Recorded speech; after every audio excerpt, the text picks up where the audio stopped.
me formei na área agrícola e tive a oportunidade de trabalhar como responsável técnico na emissão de receituários agronômicos.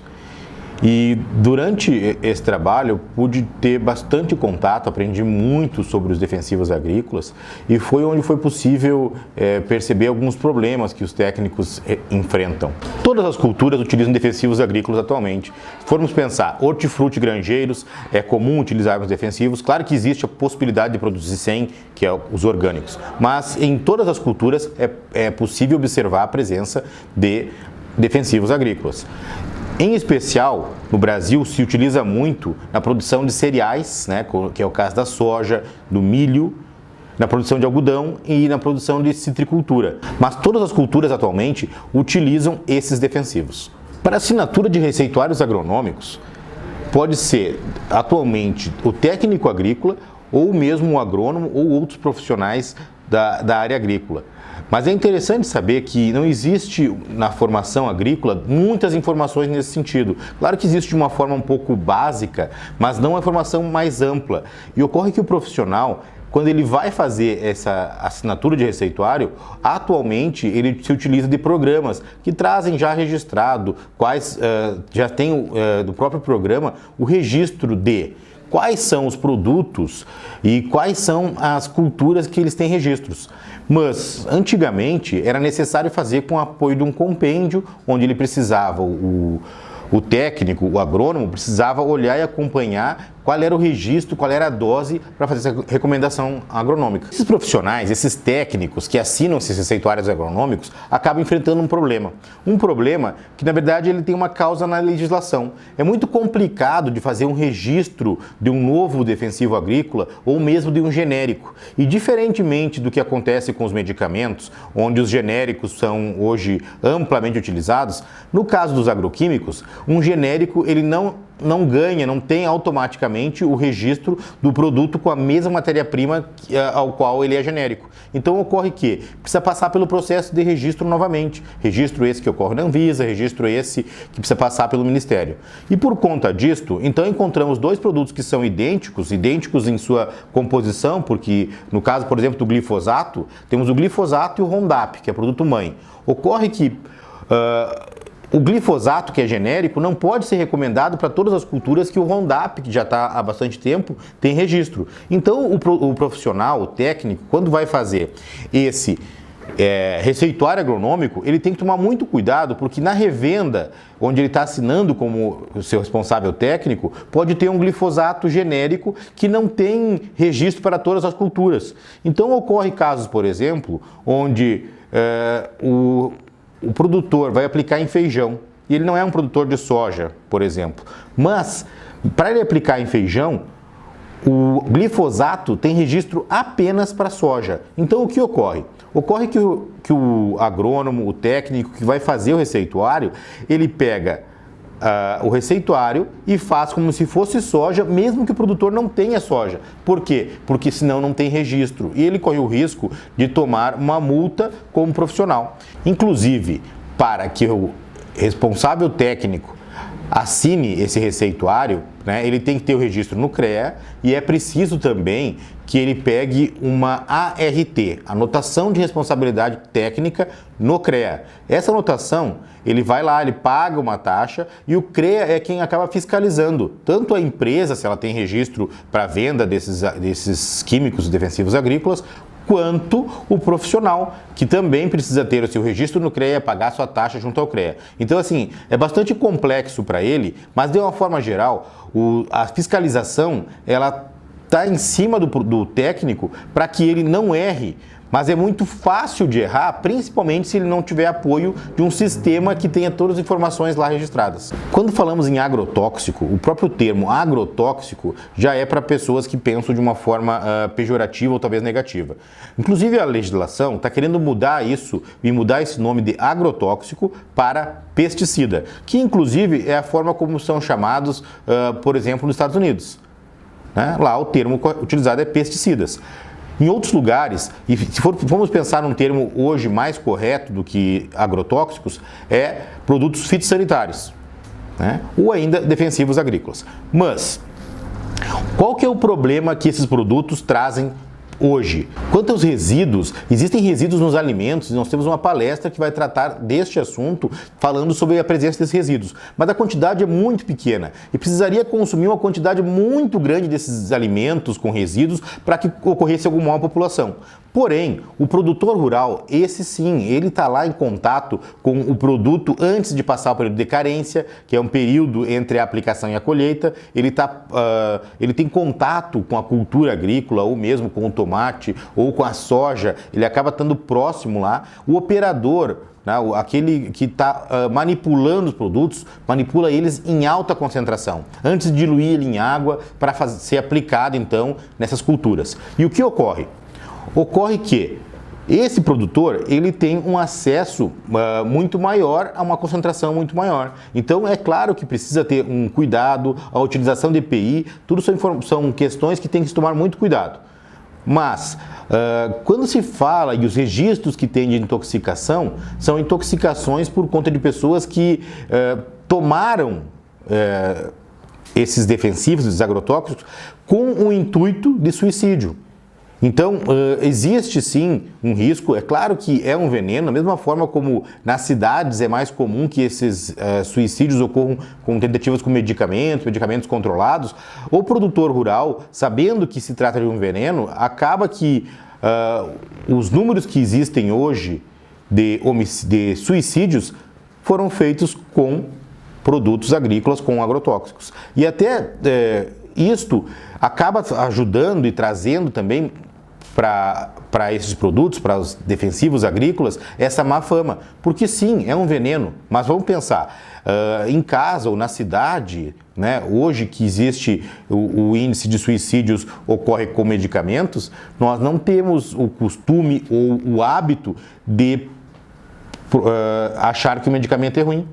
Quando acontece, é a pessoa que estava com um problema. Porém, quando acontece lá na propriedade rural, aí não, é o agrotóxico, é veneno. Ocorre que veneno e remédio, o que depende muito é a dose. É possível produzir alimentos sem agrotóxicos, principalmente se aumentarmos o número de produtores de alimentos. Atualmente, a produção agrícola é responsável por trazer alimento para a cidade. Mas se cada pessoa, cada família passar a produzir o seu alimento em casa, ela pode produzir ele sem defensivos agrícolas. E assim, para uma quantidade pequena é muito mais fácil. Mas ocorre que o problema não são os defensivos em si, até porque a quantidade de resíduos é muito pequena. O problema é a falta de informação da população e talvez a má análise que ocorreu no passado de alguns experimentos, de algumas avaliações com alguns alimentos que traz para quem é da cidade, para quem não tem contato com a produção de alimento, uma desinformação. E aí ocorre que todo mundo fica criminalizando o agro, dizendo que o agro está poluindo ou que o agro está envenenando a comida. Mas, claro que é possível.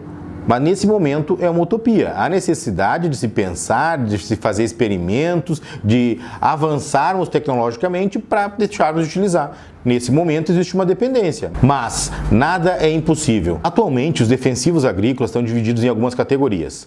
Categorias elas são fungicidas para controle de doenças fúngicas, são inseticidas para controle de insetos e são herbicidas para controle de plantas daninhas.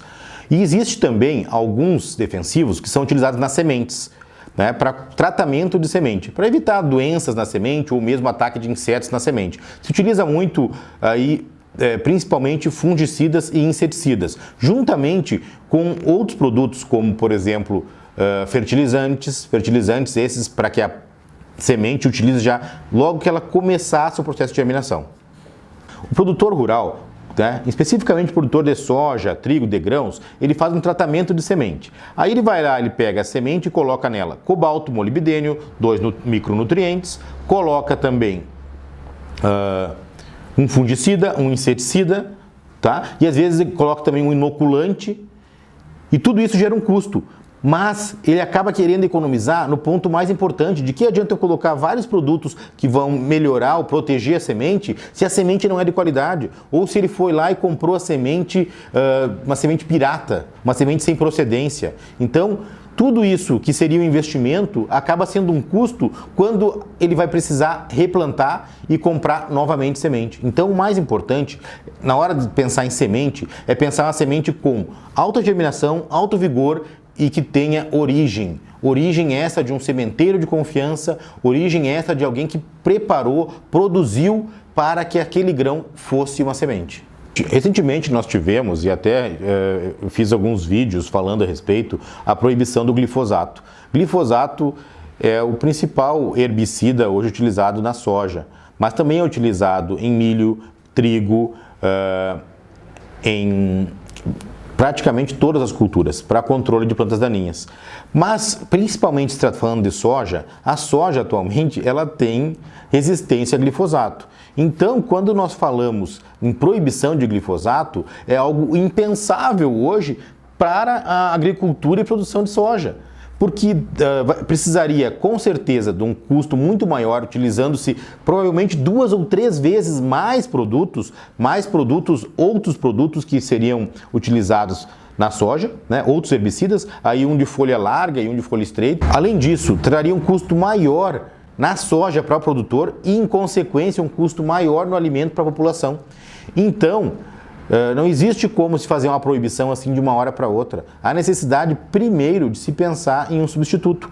Mas ocorre que, neste momento, não temos um produto substituto. Então, o que precisamos é compreender melhor isto, ter as informações corretas para saber que não é possível produzir atualmente sem glifosato. Ou melhor, até seria possível, mas a um custo muito maior para o produtor, que em consequência traria um custo muito maior no alimento para a população. Então, um único produto proibido poderia fazer um problema em cadeia que no final quem ia pagar ia ser a população por um alimento mais caro.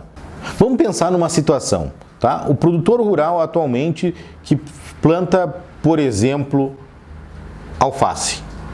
Tá? É o cara produtor de alface ou de outras hortaliças, tomate também, pimentão, está lá produzindo. Se ele não tivesse o herbicida que mata a planta daninha, ele precisaria então fazer a capina. Ah, mas então ele faz porque é preguiçoso? Não, porque muitas vezes ele não tem a mão de obra, porque o herbicida ele tem é muito mais ágil que a capina, certo? Mas então, poderia ser substituído? Bom, no caso deste produto, que normalmente é em áreas pequenas, pensando em alface, em hortaliças, até sim. Mas em soja de grandes áreas, não temos mão de obra no campo. E por não ter mão de obra no campo, é preciso, sim, cada vez mais desses herbicidas. Agora, quando se fala em fungicida, existem diversas doenças fúngicas que atacam as hortaliças, ou mesmo o tomate, ou mesmo o pimentão. Ninguém quer comprar com fungo e ninguém quer um produto que compre já com a metade apodrecido. No entanto, não existe uma forma atualmente natural para controle disso. E quando se fala em grandes culturas, como é o caso da soja, então não existe o que fazer. É claro que o produtor, né, precisa sustentar sua família e precisa de produtos que ajudem a proteger aquilo que ele está produzindo. Quando nós falamos de soja, eu me refiro à soja porque soja é onde o Brasil vai se tornar o principal produtor do mundo. Este ano ele supera, sem dúvida, os Estados Unidos, porque a curva de crescimento do Brasil é maior que os Estados Unidos e ficaram muito próximos em 117, 118 milhões de toneladas esse ano. Na última safra. Então, na próxima safra, o Brasil vai passar os Estados Unidos, sem dúvida. Mas, falando de soja, os defensivos, os agroquímicos utilizados na soja, começam, como eu disse antes, na semente. Então, assim, o produtor precisa fazer uma aplicação na semente, no TSI, tratamento de sementes industrial, ou mesmo no tratamento que ele faz dentro da propriedade, mas ele vai precisar, antes mesmo de plantar a soja, de uma dissecação, onde ele vai entrar com herbicida ou 2 moléculas de herbicida. Aí, após o plantio, vai ser feito novamente uma aplicação de herbicida. Ele vai precisar fazer uma aplicação de inseticida, às vezes 2. Mesmo com a soja, que tem essa tecnologia nova, tecnologia intacta, RR2 e Pro, ainda assim o produtor está precisando fazer inseticida para controle de helicoverpa, porque houve essa nova praga que surgiu e que já é um problema há alguns anos no Brasil. Então, fora isso, o produtor precisa fazer também um fungicida para controle de doenças fúngicas, né, entre elas a ferrugem da soja. Às vezes é preciso fazer 3, 4 aplicações de fungicida. Ele vai fazer um tratamento nos grãos, se forem para semente após colhidos, porque ele vai armazenar durante um tempo e a necessidade de fazer um tratamento nos grãos. Então, se pensarmos, várias são as etapas, ou melhor, todas são as etapas em que é utilizado defensivos agrícolas da produção de soja. E outras culturas não diferem. Se formos pensarmos em trigo, é a mesma coisa. Várias etapas do processo, ou praticamente em todas as etapas, há necessidade. Entre os problemas que nós encontramos está poucos produtos ou produtos muito antigos. E nós temos aí um problema sério com a legislação que é defasada. Estamos falando em uma renovação de legislação, que foi o que foi proposto com a PL 6299. Porém, a pressão da população, e aí digo pressão por quê? Porque algumas pessoas mal informadas ou talvez mal intencionadas seria a palavra, começaram a criar materiais, criar vídeos, criar uma campanha contra o agronegócio e contra esta PL, tratando inclusive, chamando ela de PL do veneno. Mas esta PL estaria aí justamente para ajudar o produtor rural, ajudar para que ele tenha uma oferta maior de agroquímicos. E essa oferta maior, é claro que ele não vai sair aplicando mais por aí, mas ele vai poder aplicar um produto com uma assertividade melhor, um produto mais moderno. É só nós analisarmos, porque em várias das nossas palestras tem toxicologistas, e eles trouxeram informações de que, com o decorrer dos anos, foi aumentando a eficiência dos produtos e foi diminuindo o grau de toxicidade destes produtos. Então, ao invés de nós discutirmos, de nós pressionarmos para que esta PL não venha facilitar a entrada de novos produtos no Brasil, é importante que compreendamos melhor, que saibamos mais sobre os produtos, sobre a agricultura, sobre a necessidade mundial de alimentos e que a atual forma de agricultura, que é utilizada no mundo todo e não só no Brasil, é o que vai sustentar e vai oferecer alimentos para a população que está em uma crescente sem parar. Vamos chegar em 2050, se nós não tivermos novas tecnologias de produção e aumento de produtividade, nós não vamos ter alimento para todo mundo. Vai chegar um momento em que talvez a população esteja brigando por alimento. Então, o que precisamos? Precisamos compreender, precisamos discutir, precisamos olharmos para essa situação com muita atenção.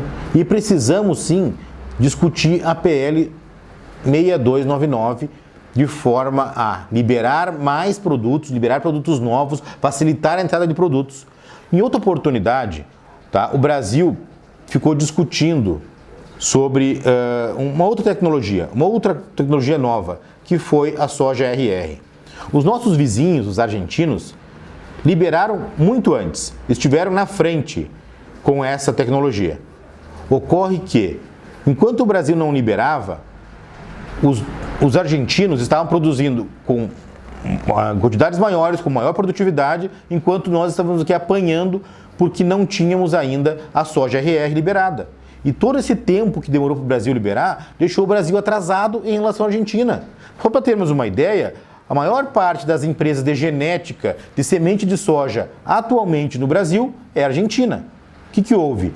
Houve que o Brasil não podia nem desenvolver pesquisa com esses produtos, ou melhor, com essa tecnologia nova que era a soja RR, porque o governo estava proibindo a utilização no Brasil.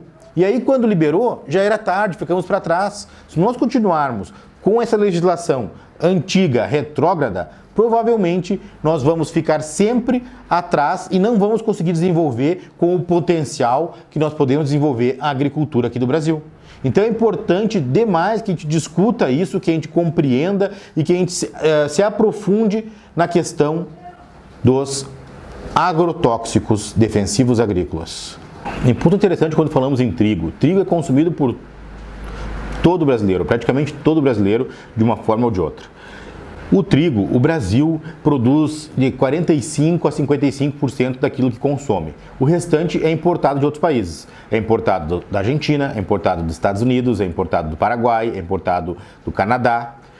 E o que a gente pode perceber é que, para o produtor aqui, normalmente o trigo mal paga os custos. Mas para esses outros produtores, outros países produtores, vale a pena botar num navio ou em caminhões, no caso aqui dos países próximos, e trazer até o Brasil e são competitivos. Por quê? Porque eles têm uma maior produtividade. Essa produtividade que eles têm a mais, em grande parte, é em função de que eles têm produtos que não são liberados no Brasil. No entanto, o brasileiro consome esses trigos com certeza em torno de 55% ou até 45% a cada ano. Então, analisando por esse lado, dá para ver que a gente precisa realmente mexer na legislação, avaliar a legislação. Por quê? Porque ela está trazendo problemas para o agricultor brasileiro. O agricultor brasileiro, ele tem uma produtividade menor, ele não ganha dinheiro com trigo, mas o produtor argentino ganha dinheiro. O produtor argentino traz trigo, ou melhor, produz seu trigo lá e tem um custo maior que o nosso, ou seja, um custo além que nós não temos aqui, de transporte até o Brasil e ainda chega aqui competitivo para eles. Chega aqui de forma que eles têm rentabilidade. Então é importante a gente avaliar isso e também avaliar do aspecto que, claro que vai aparecer algum tipo de resíduo, em quantidades pequenas, mas vai aparecer resíduos de produtos que não são permitidos no Brasil. Então, será que essa legislação não está atrapalhando a produtividade? Não está dificultando o agricultor de ter produtividade e de que vale a pena ele produzir trigo? É um ponto que nós precisamos, com certeza, discutir, avaliar e avaliar a legislação. Mais uma vez, volto a falar da PL 6299. Muito obrigado por assistir esse vídeo, assista aos outros vídeos do Congresso. Esse Congresso trouxe toxicologistas, trouxe economistas, trouxe profissionais, agrônomos, mestres, doutores em fitotecnia, tem tecnologias de aplicação, tem informação das mais variadas e de qualidade feita por especialistas, por pessoas que sabem do assunto. Assista a todos os vídeos e muito obrigado.